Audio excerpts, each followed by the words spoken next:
Bonjour mes petits lutins, j'espère que vous allez bien. On se retrouve dans ce podcast pour les énergies du mois de juillet. On va regarder un petit peu ce qui se passe en général, puis en sentimental, en côté professionnel, et on va voir les énergies chanceuses, signe par signe, ceux qui ont vraiment le côté de pouvoir avoir les énergies de leur côté pour mieux réussir, et un peu les signes qui sont moins chanceux. Et on va voir aussi Mercure qui rétrograde, l'influence que ça a sur nous, sur le côté de notre abondance, sur nos relations amoureuses et aussi sur nos entreprises et le chiffre d'affaires. Alors, je vous recommande de trouver un endroit confortable, de s'installer, de prendre un thé ou un petit café, un petit biscuit pour écouter attentivement ce podcast. Et on va commencer par les énergies générales. Alors, je viens de tirer un petit peu les cartes. On voit que en énergie sentimentale, ça sera un oui. Tout ce qui est en sentiment partagé, c'est vraiment des énergies plutôt positives. On voit qu'il y a l'arrêt de l'illusion du masque en général, peut-être par rapport à quelque chose du passé. Le côté peut-être d'une nostalgie, que voilà, ça va s'arrêter, on arrête l'illusion, on arrête de se voiler la face et on regarde droit devant nous la situation. Parce qu'il y a eu cet aspect d'être un petit peu dans la superficialité ou dans l'apparence avec le passé. Il y a de la joie, il y a de la célébration qui arrive à nous avec le côté du partage et de la complicité. Il y a vraiment un changement, une transformation. On nous éclaire le chemin, j'ai l'impression que voilà, il y a peut-être en signe un papillon qui pourrait vous apparaître sur le côté de la confirmation de ce podcast. Avec cette transformation pour moi, aussi bien extérieure et plutôt intérieure pour tout ce qui est bien-être et guérison. Vous allez vers le côté d'être vraiment vous en profondeur et de se sentir apaisé. Cependant, il pourrait y avoir un petit challenge inattendu de l'univers avec le côté d'une opportunité à saisir, mais vos peurs, vos blocages pourraient, pour moi, avoir un petit peu de stress sur cette opportunité à saisir. Donc, vous allez avoir une période de repos et de réflexion, et c'est peut-être quelque chose que vous connaissez déjà. C'est peut-être une situation qui peut se répéter, voir comment vous allez changer la donne ou comment vous allez réagir à cette situation. On voit une signature au niveau du travail et surtout, alors je sais pas si c'est vraiment une signature, il y a l'aspect d'une plume, peut-être une signature ou peut-être même la protection des anges par rapport au côté du travail et des projets qui pourraient d'ailleurs, par rapport à cette protection, aboutir sur une signature, aboutir sur une union, un engagement. Vraiment le côté d'avancer concrètement, de savoir où on met les pieds. Si vous avez l'occasion d'avoir un voyage, une découverte, une aventure, j'ai un petit froid là-dessus. Ça veut dire qu'il y aura un temps d'immobilisation, peut-être pour repenser votre projet ou repenser ce voyage, cette organisation, ce projet. On voit que voilà, il y a un moment où ce sera un petit peu froid là-dessus. Peut-être parce que ça sera lié à une séparation. En fait, tout ce qui est fin de cycle, pour moi, doit se terminer pour enfin vous redécouvrir et redécouvrir ce qui vous attend avec conviction. Vraiment le côté de ce que vous êtes à l'intérieur, le dégager à l'extérieur. Il y a le côté aussi d'avoir cette sensation de légèreté, d'insouciance, de lâcher prise et d'avoir confiance. Alors bravo, si vous commencez à lâcher prise que vous ne le faisiez pas avant. Il y a vraiment, en aspect général, une vague de lâcher prise et de confiance incroyable. Et surtout, vraiment, le côté comme si que vous étiez dans une bulle. Une légèreté, une insouciance, vraiment, voire même des couleurs. Donc, tout ce qui est coucher du soleil, arc-en-ciel, pourrait vous parler. C'est-à-dire que ça serait peut-être le moment de faire le point avec vous et retrouver cette insouciance, peut-être par rapport au drama de la vie, et retrouver votre équilibre intérieur par rapport à ça. Alors, si vous arrivez à faire ce mois de juillet, franchement, je serais fière de vous parce que c'est une grosse étape chez l'humain de lâcher prise et de faire confiance au destin.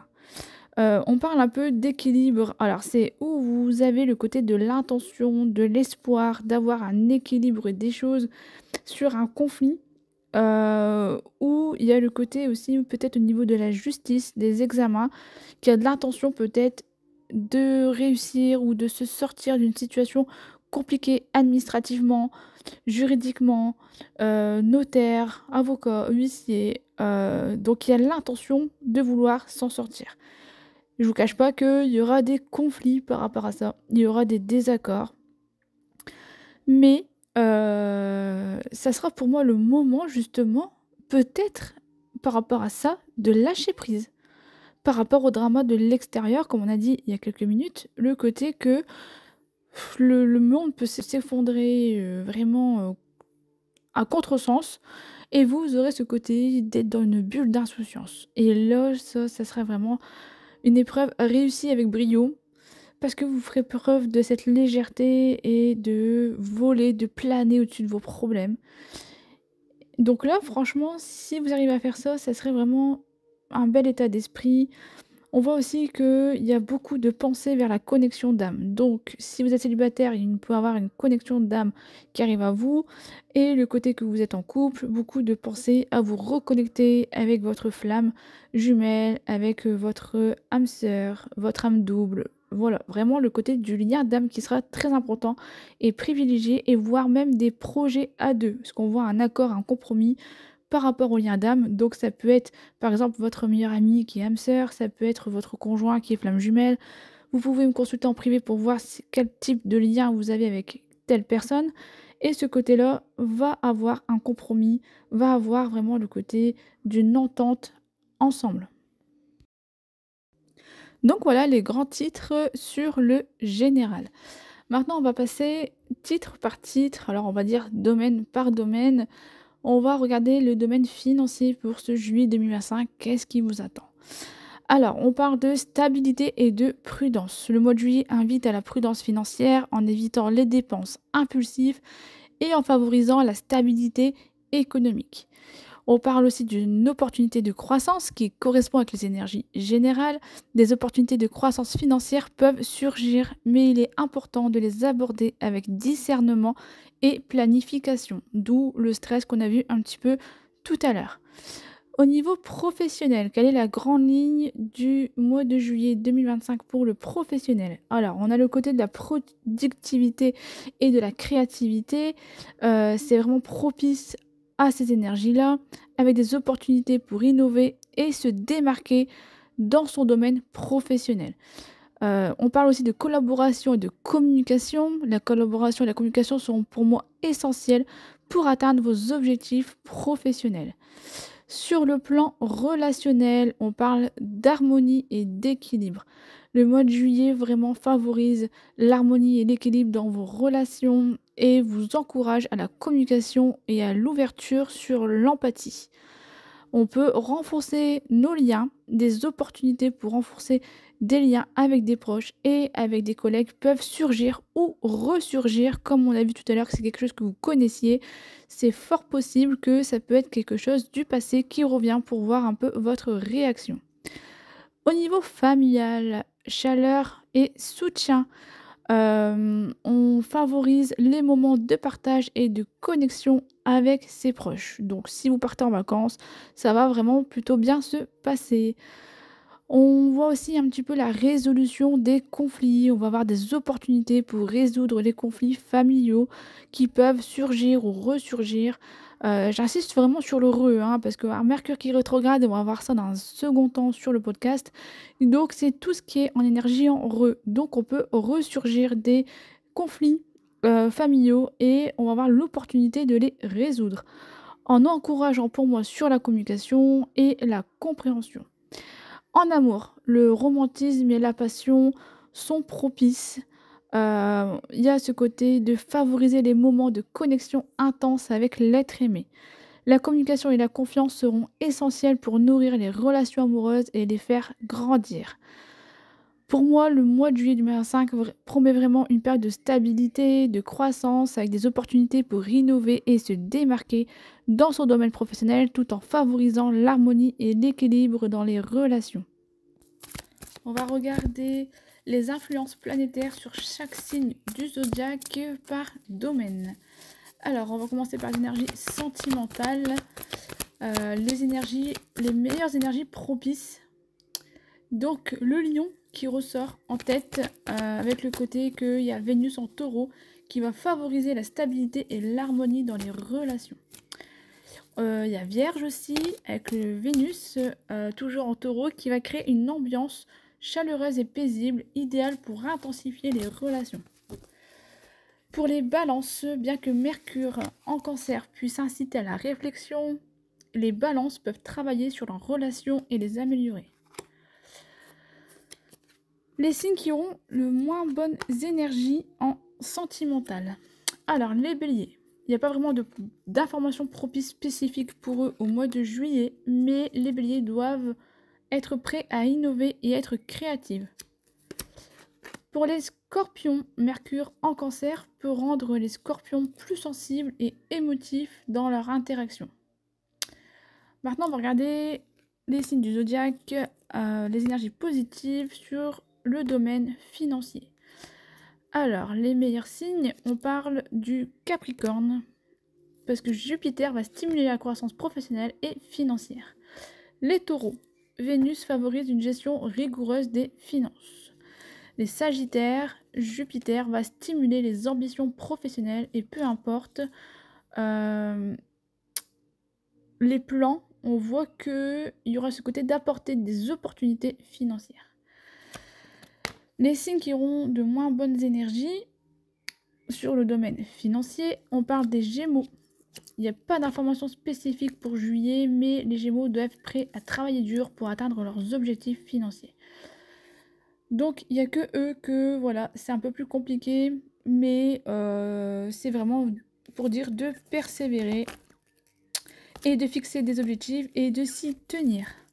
Les énergies professionnelles, les meilleurs signes propices, on parle du Capricorne. Mars en Lion apporte une motivation accrue pour les projets personnels et personnels. Les Lions, Mars stimule les ambitions professionnelles. Les Vierges, Mercure clarifie les pensées et planifie les projets. Et les signes qui auront de moins bonnes énergies professionnelles, on parle des cancers. Parce que les cancers doivent être prêts à explorer leur passion profonde. Donc c'est plutôt du négatif à transformer en positif, parce que s'ils regardent un petit peu à l'intérieur d'eux, ils verront vraiment ce qu'il y a à explorer et surtout à développer au niveau de leur passion, et on parle des passions profondes. Donc il faut vraiment qu'ils ressentent les choses, et chez les cancers c'est très facile. Donc pour moi c'est pas vraiment un point négatif, mais voilà. Au niveau du poisson, on parle que eux doivent être prêts à travailler leur détermination et leur résilience. Pour juillet 2025, les énergies générales sont vraiment marquées par des changements importants et des opportunités de croissance personnelle. Donc on va voir un petit peu un aperçu des tendances en énergie générale. On parle de croissance personnelle. Le mois de juillet promet d'être transformateur avec des événements astrologiques majeurs qui influeront chaque signe du zodiaque de manière unique. La stabilité et la discipline, les planètes vont vous encourager à trouver un équilibre entre les aspects pratiques et spirituels de la vie. Donc les tendances signe par signe. Pour le bélier, on parle d'une nouvelle étape de croissance personnelle idéale pour des projets professionnels et des relations. Pour les taureaux, période d'introspection favorable à la recherche d'un équilibre entre la vie professionnelle et la vie personnelle. Pour les gémeaux, on parle de communication et collaboration qui seront au cœur des préoccupations avec des opportunités pour renforcer des liens sociaux et professionnels. Pour les cancers, c'est le mois qui est propice à la stabilité et à la consolidation des objectifs personnels. N'oublions pas qu'ils doivent vibrer leur passion. Les lions, la période de croissance personnelle est propice et ce côté croissance personnelle et professionnelle, pardonnez-moi, et avec une forte motivation pour atteindre ses ambitions. Les vierges, on parle de réévaluer les priorités et de restructurer de la routine quotidienne pour plus d'efficacité. Les balances, équilibre et harmonie dans les relations seront les thèmes principaux. Les scorpions, découverte de la force intérieure et dépassement des défis personnels. Sagittaire, aventure et exploration sont les mots d'ordre avec une soif de liberté et de découverte. Les Capricornes, construction de bases solides pour l'avenir avec une emphase sur la discipline et la responsabilité. Les Verseaux, innovation et connexion sociale seront les moteurs de croissance personnelle. Les Poissons, croissance spirituelle et intuition seront les thèmes dominants et en même temps, chez les Poissons, ils sont très spirituels et très émotives. Alors, les tendances planétaires au niveau des influences, Jupiter en Cancer à partir du 10 juin 2025 qui va mettre en avant les valeurs familiales, la sécurité émotionnelle et les plaisirs simples. Donc nous sommes déjà dedans depuis le 10 juin. Uranus en Gémeaux qui va démarrer le 7 juillet 2025. Uranus va entrer en Gémeaux en portant une période d'innovation et de révolution intellectuelle. Saturne et Neptune en Bélier, en Mars et Mai qui sont déjà franchis du coup respectivement.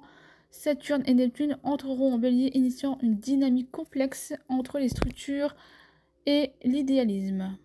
Alors, pour le chapitre de l'abondance, c'est pour moi juillet une période propice à l'abondance, à la chance, et que certaines personnes, en fonction de leur objectif, vont vraiment atteindre et fructifier l'argent avec le côté de leur attitude et leur préparation. Donc, on va voir pourquoi les énergies positives planétaires peuvent favoriser la croissance personnelle, la confiance en soi et la créativité, ce qui peut contribuer à attirer la chance et l'abondance. Au niveau des opportunités, juillet va être vraiment propice à ça et va vous aider à saisir des nouvelles chances pour développer des projets et des idées. Certaines personnes peuvent bénéficier d'une augmentation de leurs revenus ou d'opportunités financières favorables. Cependant, il est important de noter que la chance et l'abondance dépendent également de facteurs tels que par exemple la préparation et le travail acharné. La chance et l'abondance nécessitent souvent une préparation et un travail acharné pour les atteindre. L'attitude positive fait également partie des facteurs, le côté d'une attitude positive et d'une confiance en soi qui peut aider à attirer la chance et l'abondance. Et ensuite aussi, il y a l'idée de prise de risques calculés. Prendre des risques calculés et être prêt à saisir les opportunités peut également contribuer à la chance et à l'abondance. Donc pour maximiser les chances de réussite et d'abondance en juillet, il est recommandé de se fixer des objectifs clairs, de définir des objectifs réalisables pour aider à se concentrer sur ce qu'on veut atteindre, de travailler dur et d'être persévérant, parce que le travail acharné et la persévérance peuvent aider à atteindre des objectifs et à saisir des opportunités. Et surtout maintenir une attitude positive pour avoir une confiance en soi et attirer la chance et l'abondance. On a le côté aussi que Mercure rétrograde. C'est une période personnellement où j'ai envie de rester au lit parce que j'ai mon corps qui est très douloureux. Mais bon, d'un signe à l'autre, ça change. Il y en a qui vont aimer cette période parce que ils vont savoir communiquer davantage. Et il y en a, justement, ils vont avoir un parler assez piquant. Donc, oui, Mercure rétrograde en juillet, plus précisément du 19 juillet au 11 août. Et ça sera dans le signe du Lion. Donc c'est une période qui peut entraîner des perturbations dans la communication, dans les transports, dans les projets, avec une tendance à l'exagération, au drame dû à l'influence du Lion. Merci pour nos amis Lions. Voici quelques défis que vous allez pouvoir rencontrer pendant cette période. Alors, on peut rencontrer des périodes difficiles sur la communication, des malentendus et des déclarations impulsives qui peuvent créer des tensions dans vos relations. On peut avoir des retards et des contretemps. Les projets et les déplacements peuvent être retardés ou perturbés et on l'a vu tout à l'heure en énergie générale. Émotions intenses, l'ego et la confiance en soi peuvent être mis à l'épreuve. Donc pour traverser cette période avec succès, il va falloir penser à réfléchir avant de parler, Prenez le temps de réfléchir avant de prendre des décisions ou de communiquer. Il va falloir prendre son temps. Soyez patient et flexible face aux imprévus. Il va falloir faire preuve de créativité. Utilisez cette période pour revoir et améliorer vos projets créatifs. N'oubliez pas que Mercure, quand ça rétrograde, c'est le côté que c'est une énergie propice à la réflexion et à la révision. Alors, il va falloir en profiter pour vous recentrer et vous préparer à l'avenir. C'est aussi une petite période de repos. Je vous dis, tout est en heureux. Donc, une petite période de repos qui est nécessaire pour faire l'introspection et mieux avancer. Donc, les signes les plus affectés par rapport à Mercure qui va rétrograder. Donc, il y aura les lions, forcément. Se sentir désarmé et frustré lorsque les projets sont retardés ou entravés. C'est une période où votre ego pourrait jouer les divas. Alors eux qui sont très charismatiques, ça va promettre. Les Gémeaux, vous aurez du mal à supporter la rétrogradation de Mercure, ce qui pourrait vous rendre impatient et anxieux. Les Scorpions, le quotidien va être compliqué avec une tendance à exploser face aux obstacles. Attention, on pique les Scorpions. Capricorne, vous détesterez les surprises et les imprévus, ce qui pourrait vous mettre hors de vous. Les signes qui vont prendre les choses avec beaucoup plus de philosophie, comme les taureaux, vous allez apprécier le rythme plus lent et vous allez prendre votre temps. Les cancers, vous pourriez céder à des émotions négatives, mais vous montrerez également une certaine philosophie face à la lenteur du moment. Balance, vous ferez preuve de bonne volonté tant que cela n'affecte pas vos relations amicales ou amoureuses. Donc attention à la communication. Verseau, vous résisterez bien à la rétrogradation de Mercure même si vous pourriez être affecté par des pannes ou des retards. Les signes qui auront besoin de patience, c'est en numéro 1, top 1, les béliers. Vous gaspillez beaucoup d'énergie à vous mettre en colère face aux retards et aux obstacles. Les vierges, vous ressentirez une grande tension, surtout face aux pannes domestiques.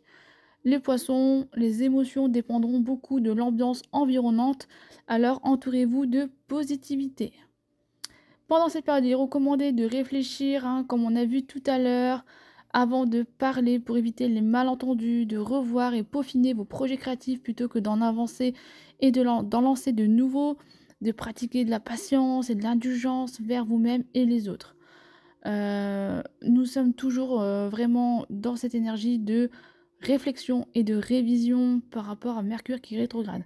Donc prenez le temps de vous recentrer et de vous préparer pour l'avenir. Donc on va regarder Mercure qui rétrograde peut lui avoir potentiellement influencé le chiffre d'affaires des entreprises sur plusieurs facteurs. Donc le Mercure est une planète de la communication et des commerces.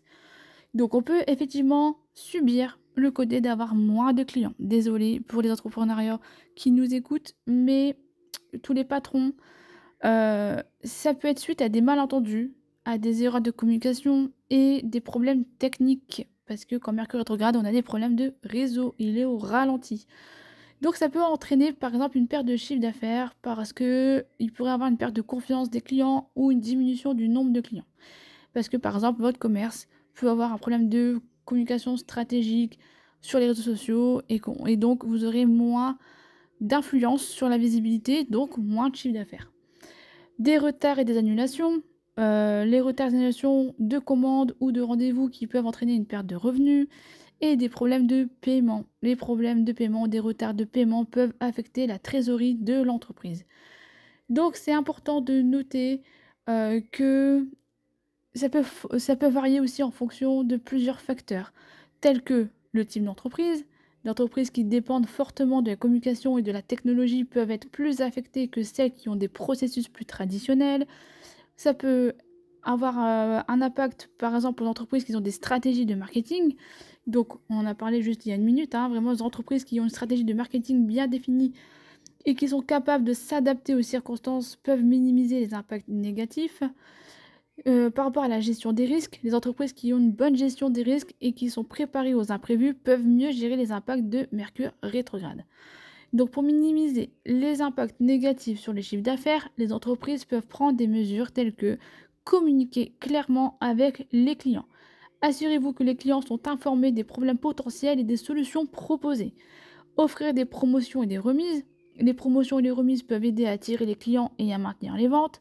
Diversifier les canaux de vente. Les entreprises qui ont plusieurs canaux de vente peuvent minimiser les impacts négatifs sur un seul canal. Se préparer aux imprévus. Les entreprises qui sont préparées aux imprévus peuvent mieux gérer les impacts de Mercure rétrograde. Maintenant, le domaine sentimental sur Mercure qui est rétrograde. Donc, oui, ça peut avoir un impact. Comme on a précisé plusieurs fois avant, les malentendus et communications difficiles. Donc, les malentendus et les erreurs de communication peuvent entraîner des tensions et des conflits dans la relation, des retards et des annulations, de tout ce qui est rendez-vous, des plans qui peuvent entraîner de la frustration et de la déception. Que vous allez réévaluer un peu les sentiments. On va vous inviter à réévaluer vos sentiments et vos priorités dans la relation. Des problèmes de confiance qui peuvent surgir s'il y a des malentendus et des erreurs de communication qui ne sont pas résolues. Mais bon, Mercure qui rétrograde peut vous offrir aussi des opportunités pour réfléchir sur la relation, de vous donner l'occasion de réfléchir vraiment posément et de déterminer ce qui fonctionne et ce qui ne fonctionne pas. Ça va vous donner aussi l'occasion de régler des problèmes et des malentendus qui peuvent être résolus si vous êtes prêt à communiquer ouvertement et honnêtement et de travailler sur les problèmes et les malentendus. Vous pouvez renforcer la relation et l'améliorer la communication. Donc pour minimiser les impacts que Mercure rétrograde sur votre relation amoureuse, donc communiquer ouvertement, honnêtement, avec vos émotions, clairement aussi avec votre partenaire, d'être patient et flexible, de s'adapter à vos plans et à vos attentes en fonction des circonstances, de réfléchir sur vos sentiments, prenez le temps pour ça et pour vos priorités dans la relation et de travailler sur vos problèmes, va falloir les résolver et aussi sur les malentendus de manière constructive et respectueuse. En résumé, le mois de juillet 2025 s'annonce comme une période complexe et dynamique, influencée par les mouvements planétaires et la rétrogradation de Mercure. Donc, en synthèse, pour la croissance personnelle, le mois de juillet promet d'être transformateur avec des opportunités pour la croissance personnelle et la réflexion sur les objectifs et les priorités. Les relations amoureuses et professionnelles peuvent être mises à l'épreuve en relation des malentendus et des erreurs de communication. Malgré les défis, il y a des opportunités pour résoudre les problèmes et renforcer les relations en communiquant ouvertement et honnêtement. Et on va souligner aussi l'importance de la patience et de la flexibilité pour naviguer sur les imprévus et les retards. Donc, prenez vraiment le temps de réfléchir sur vos objectifs, vos priorités, vos relations pour mieux comprendre ce que vous voulez et ce que vous avez besoin. Faites preuve de clarté et d'honnêteté dans vos communications pour éviter les malentendus et les conflits. Et soyez prêts à adapter vos plans et à vos attentes en fonction des circonstances. En étant conscient des énergies de juillet, comme là on vient d'énumérer, il y a ce côté d'adopter une approche proactive. Vous pouvez naviguer les défis et les saisir, les opportunités pour la croissance personnelle et le renforcement des relations. Mettez toutes ces énergies propices en votre faveur pour enfin évaluer ce que vous ressentez, exprimer vos émotions, mais surtout vous reposer et rester fixé sur vos objectifs. Quoi qu'il arrive, gardez cette lumière dans votre part d'ombre. Ça veut dire que si vous vivez un jour négatif, ils ne sont pas tous négatifs. Donc laissez l'orage passer, apprenez à danser sous la pluie et voyez l'arc-en-ciel qui se dessine derrière l'orage. D'accord ? Donc restez toujours positif, c'est une attitude à maintenir pendant les périodes difficiles et vous aurez foi dans vos opportunités, vous aurez foi dans vos projets et dans votre croissance personnelle. Ayez confiance aussi au destin, parce que plus vous contrôlez les choses et plus vous serez mis à l'épreuve. Donc retenez bien les énergies générales qu'on a fait au début du podcast, n'hésitez pas à réécouter tout au mois de juillet et n'hésitez pas à partager si vous avez aimé ce podcast. Allez, je vous embrasse, Elma, votre petite fée.